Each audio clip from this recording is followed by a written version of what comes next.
Welcome to the How to Scale Commercial Real Estate Show. Whether you are an active or passive investor, we'll teach you how to scale your real estate investing business into something big.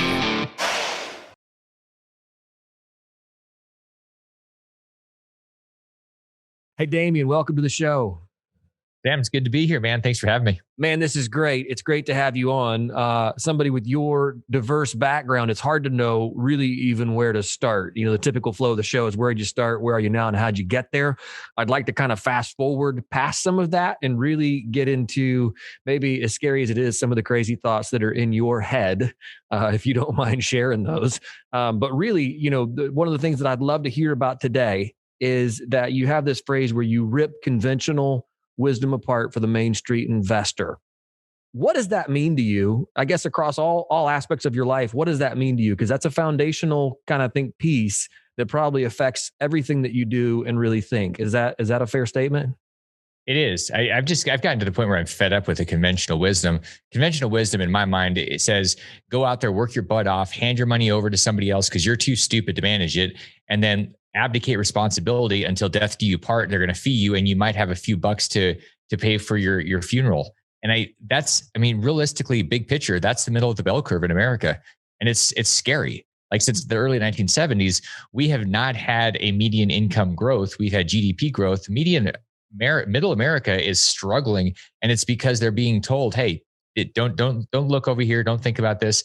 The truth is, with a fifth grade education, you can go create financial freedom if you understand that the rules are available for you, and you just reject this idea that you're too stupid.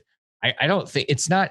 In fact, I think more education sometimes makes it worse because you tend to think you need to know everything. I love working with, especially like high school educated women, because they show up without an ego and they're like, I don't know anything. I want to learn. I love that perspective. And that's across different, men and women, but it's a lot of, that's the problem. People's egos and their inadequacies. The basic human needs are being touched and they're being trapped because of those.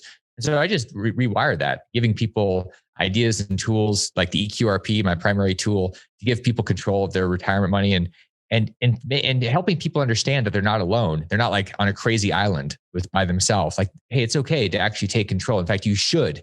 I don't generally say you should do anything because then you should all over yourself. But I think there's no way to be financially free until you take control, because wealth isn't money. It's the experiences and the scar tissue that you get by doing the things. And if you're too afraid to ever do anything, you're screwed. And so this is the alternative: not being screwed, being empowered, being free. At what age were you when you finally put it all together and said, gosh, this is a broken system? Well, I knew everything at 11, which is hilarious. I mean, it's funny how we knew everything and then we got smart. We got like dumber as we got older. We're like, wow, I really don't know anything. Sure. I mean, it back then I knew something was wrong because the messaging I got from especially my dad was, we don't have any money. Where do you think the money's going to come from? Trees. And then what do I do? I got mad, started a business at 11. And I remember in 2000, it was like my third real estate deal with a house. And a guy gave me some down payment money on a deal. It was just a house I was doing some owner finance on. And he ended up giving me a $25,000 check for some option money that was basically his down payment. It was all profit. And I went, wow, I just made almost as much as my parents made in a year in a day. And it was because I went out to a seminar in Florida and I listened to guys like Ron LeGrand. He's like one of these old dudes that had the wisdom. He'd been there. He'd done it thousands of times.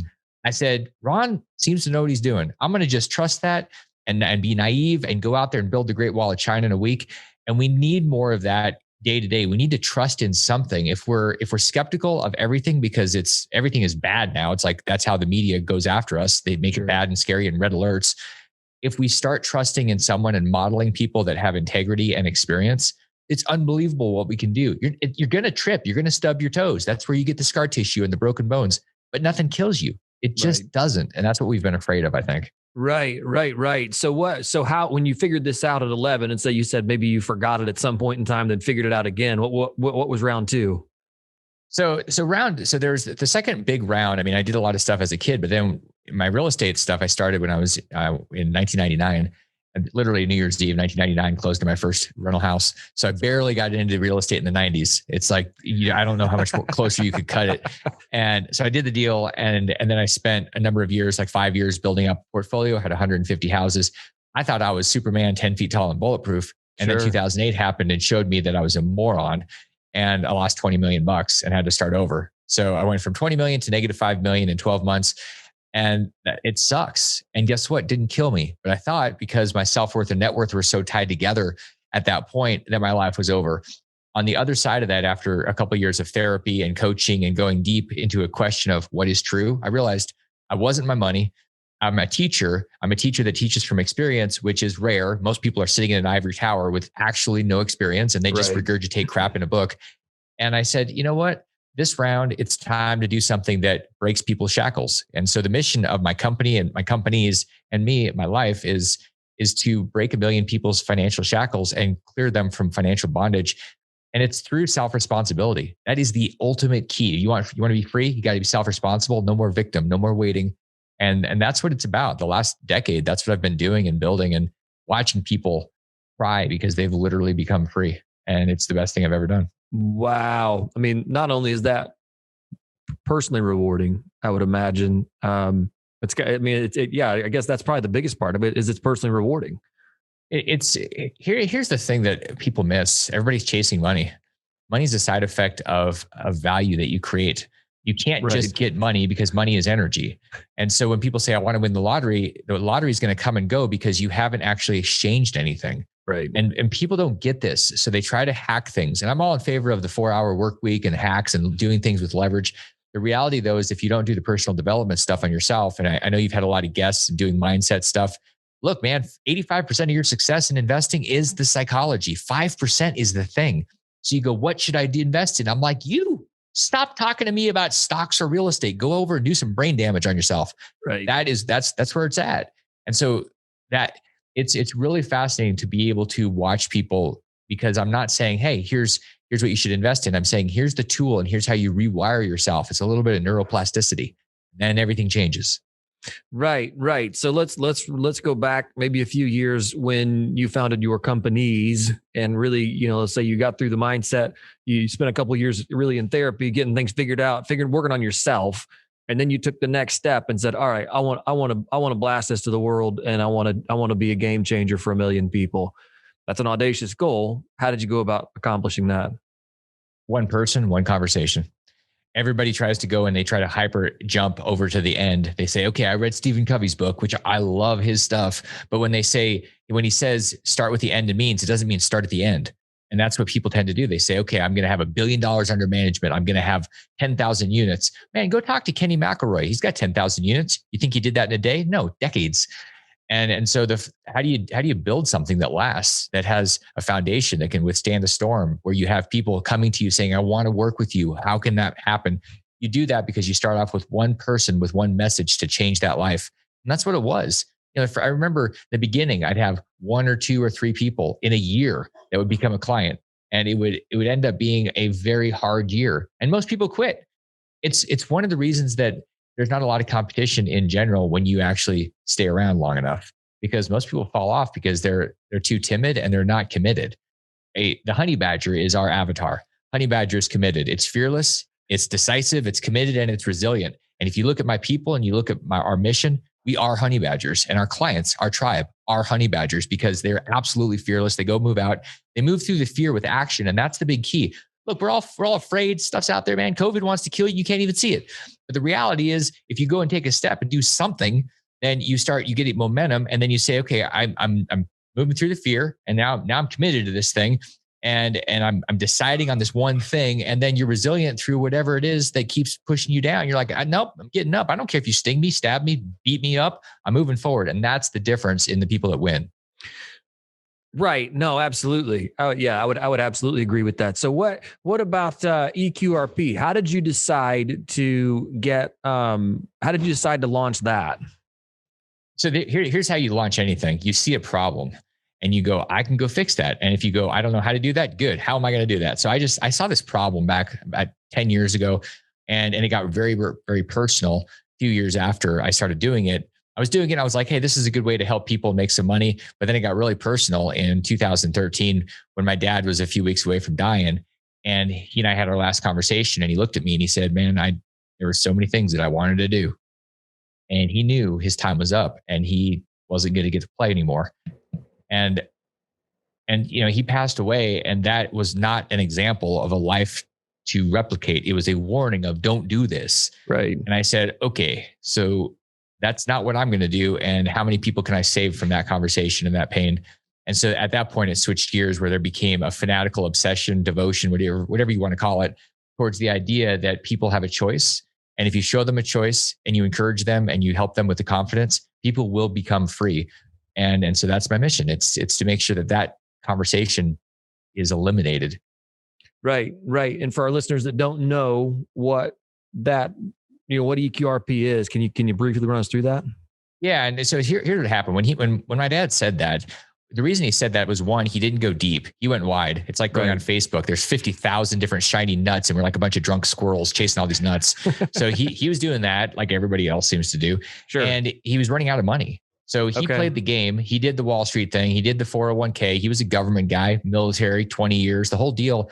And he woke up and he's like, I don't have the money to go do the things I want to do. I can't show up for people's weddings. I can't, like his own kids, like they're, just brutal stuff like that. And it was because there was a scarcity in his mind. The eQRP is a shift. It allows people to get out of Wall Street and take all their retirement money and control it. So most people have a 401k or an IRA. Sure. They're like, well, shoot, I hope it works. They smoke a bunch of opium for 20, 30 years. And then they wake up like, did it work? No, you're broke. And you go, damn, too late. So the eQRP, it's the enhanced qualified retirement plan. It allows you to have control of your money. And people go, how come I haven't heard of it? I go, because Wall Street doesn't want to tell you about this. Why would they tell you about a thing where they lose all their fees? Right. Their system is based on keeping you trapped and feeding on you for your whole life. Right. This is a system where you have control. You get to keep your money. You choose. You want to invest in real estate, gold, crypto, startups. Like you can do almost anything you want. Wall Street hates it. I love it. So, Right. And somehow, but in that between what your dad said and between what you'd figured out about yourself, this vehicle came to light. I mean, did you know anything about this beforehand, or was it just 10 years ago? I didn't. And it's funny. 10 years ago, I didn't know how to spell eQRP. Why? Because I created it. I found something in the code, and I found it was a fringe area where people were doing some self-directed stuff. And I said, what's missing here? What I realized is that they weren't served. It wasn't, people weren't being served, and they weren't being told about what's available. So, I mean, it's a unique thing. The eQRP allows anybody that either has a side business, a lemonade stand, you've got a dental practice with 10 employees, like nothing else does this. A self-directed IRA won't work like this. A solo 401k doesn't work like this. I looked around, and all these people that said, I want to do something, my money's stuck. I'm trapped. I was like, you're in 401k jail. And they're like, yeah. I go, let's break you out. Right. I don't know how to do that. So I worked with attorneys, tax attorneys, ERISA attorneys, and I spent a couple of years writing the QRP book and basically putting it out there so people could understand their options. Most people don't even know they have options. Like most people don't even know what a Bitcoin is right now. Hello, get in the game. You got to understand, because this is going to impact your life. Right. Yeah, you're absolutely right. I mean, even just the most basic of ideas of self-directed money is foreign still to our, the most people out there. I think most people are literally feeling like they're too stupid because they've been trained to feel too stupid. They're told, I hear people say, well, I need to talk to my financial advisor. I'm like, that person is going to try to sell you some more crap. They're going to sell you some more insurance. They're going to sell you some more stocks or mutual funds. How about if you take a little time to become educated and get advisors that you pay dollars to, that give you advice and aren't just selling you stuff all the time? Right. Like, I love salespeople, but I also love advisors, and you need to understand the difference between the two. Right. An advisor that isn't paid based on assets under management is a big deal. And I know I've shared this deal. Yeah. I helped my parents out from a situation like that. And it was heinous. It was heinous. Their advisor was making more money than they were in their retirement accounts. I'm like, you know how common that is? I have a very successful surgeon in Texas that is also a pretty big real estate guy. And he told me his story. He goes, man, I cashed out my 401k. When I say cashed out, he rolled it over into his eQRP. Right. And he looked back at the returns. He goes, man, over the last, it was like 20 or 25 years. He goes, my average return was like 2.2% or something. He goes, how can that be? And I'm like, it's called fees. They don't, the laws are set up to where you don't have to be told about everything that's happening. There are only certain things you know. So if you say, oh, it's only costing me a quarter percent, bullshit. It is not a 1/4%. Look at when John Bogle, the founder of Vanguard, came out. He died recently. Amazing books and super smart. Wall Street didn't like him very much because he started talking about the reality. The reality is Wall Street takes 80% of the returns, and guess how much risk they have? None. You take all the risk and you get 20%. Are you kidding me? Right. Well, that's the system. Right. And most people don't know that there's an alternative, or like you said, they think they're too stupid. I mean, they're convinced of it. I don't think most people inherently think they're stupid. I think they just have been, it's like, if you see, here's a good example. Somebody says to their spouse, hey, let's go see this movie because everybody's talking about it. And the spouse goes, wait, his name is Weinstein. I was listening to him on a podcast yesterday, and he said, this is like a bias we have towards mainstream media, because if everybody's doing it, all that means is mainstream media is cross-pollinating the marketing. All you do is you just see it a lot. That doesn't mean crap. It means you're marketed to. So it's the same thing. You have to ask yourself, am I too stupid, or am I being told I'm too stupid because of somebody's agenda? It's almost always an agenda that's making you feel a certain way and it's triggering you. So you have to step back and say, what's really true? That's the question. What is true? Right. No, that's fantastic. We'll go here briefly because we got to jump into the final four. But what were some of the challenges you faced in getting this company scaled up? Me. I mean, the challenge is I had a lot of really crappy employees in the past, and so I spent too many years doing everything on my own, and I had crappy employees because I was a crappy leader. So my core tenet, my core value is personal and self-responsibility. And so before I shifted there, I was like, oh, you know what? Employees are stupid. People are bad. They're going to hurt me. They're going to steal from me. They're going to cause brain damage. And now I have a world-class team. I love my people. They make it more fun. It's more profitable. We get to help more people. And so the biggest mistake I made was thinking that employees are a bad thing. Man, they're human beings. Who doesn't like human beings? We just don't like them the way they're portrayed on the news, like the other side. Right. But humans are actually very cool. Great humans that are also self-responsible because they align with the values. If you have that, you can create a world-class team. Right. And I like what you said there, that it was you that was in the way. I mean, if you're a bad leader, you're going to get bad followers. So that's fascinating. That's fascinating. Very cool. I love that. I love all this, and we could carry on for a long time. I wish we could. Let's jump into the final four, which is if you're to distill everything you know, and it can be about retirement, whatever it is, we're going to keep it real estate, business, growth related, but distill what you know down to one piece of advice. What would that one piece of advice be? Fail faster with a bald mentor. And I mean, here's the reason I say that. You're not going to be eaten. I was in the Arctic Circle working in a kitchen with the oil companies. And when I went outside to take out the trash, there were polar bears that would literally eat my ass if I ran into them. So I could die and be eaten at work. Nobody else on the planet taking out the trash. Nobody else has that problem. And yet our primal brain says you might die if you make a mistake. That is such BS. It is not true. Right. So you got to go out there and you got to build the muscle. How do you do that? You leverage bald guys and gals and gray-haired people that have been through it, that have the scar tissue. You trust their instincts. You pay them a lot of money so that you'll pay attention, and you make as many mistakes as you can as fast as possible. That's the key. Right. Fail fast. I love that. What's one thing you're currently doing to stay on top of your game? One thing that I'm doing to stay on top of my game, I switched gears. My podcast used to be a weekly thing, and I decided I needed to step it up. So I turned it for this year. It's now a daily thing, Monday through Friday with Financial Underdogs. It forces me to, there's Parkinson's law, which compresses time. Whatever time you give something is how long it takes. And so to say it takes a week, most of the time it takes a day, maybe an hour. And yet we give it too much time, which means we waste time. So I just accelerated this year's worth of content, or 5 years worth into 1 year. So compressing timeframes, and this is an example of doing that. Yeah, absolutely. I love that. That's awesome. When it comes to giving back, and of course, part of your, or the large part of your business, maybe already answers this, but when it comes to giving back, what's one thing you're doing to make the world a better place? So first off, I hate that idea of giving back because I haven't taken anything. What I love is giving, period. Okay. And I think it's giving. It's a spiritual thing when you give. So my idea of giving is giving people a chance for freedom and hiring more people and nurturing them and bringing out their potential and helping them ripple to other people. So to me, if you want to get rich, you want to be wealthy, start giving. Don't look at the damn fireplace and say, give me heat, and then I'll give you wood. Go in there and put the wood in there. That's called charity. That's called giving right now before you even have the money. How do you do it? Figure it out. That's what happens. Ask God. He'll tell you that's how it happens.